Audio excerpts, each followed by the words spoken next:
Hi hello అండి, welcome back to my channel. నేను మీకు ఈరోజు చూపించబోయే రెసిపీ ఏంటంటే నీరు దోశ. ఇది కర్ణాటకలో చాలా స్పెషల్ అనమాట. నిజంగా చాలా బాగుంటుంది. ట్రై చేసి నిజంగా మీరు కూడా ట్రై చేస్తే మీరే చెప్తారు నిజంగా చాలా బాగుంటుందని. ముందైతే మనం ముందు రోజు నైటే బియ్యము మరి మెంతులు చాలామంది వేయరు, నేను వేసాను. వేస్తే టేస్ట్ నిజంగా చాలా బాగుంటుంది.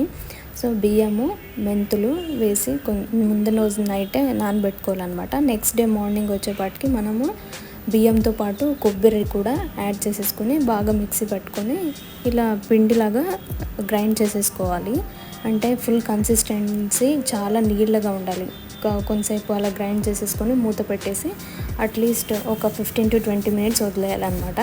వదిలేసిన తర్వాత దోశ పెనంపై ఇలా దోశ వేసుకొని చాలా పల్చగా కావాలంటే ఇలా వేసుకోవచ్చు, లేదంటే నార్మల్గా కూడా వేసుకోవచ్చు, వస్తుంది. ఇదైతే పేపర్ దోశ లాగా చాలా పల్చగా వస్తుంది అనమాట ఇలా వేసుకుంటే. సో మీకు కూడా అలా పేపర్ దోశ లాగా చాలా పల్చగా కావాలంటే జస్ట్ ఒక స్కూప్ ఆఫ్ బ్యాటర్ని పెనం పైన వేసేసి జస్ట్ ఇలా రౌండ్ తిప్పేసి మిగతాది దాంట్లో వేసేసుకుంటే ఇలా ఫుల్ పల్చగా వస్తుంది అనమాట. నిజంగా చాలా బాగుంటుంది. తప్పకుండా ట్రై చేయండి.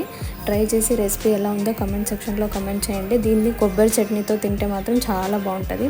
సో ఇప్పటి వరకు మీరు నా వీడియోని లైక్ చేయకపోతే లైక్ చేయండి, సబ్స్క్రైబ్ చేసుకోండి. Thank you.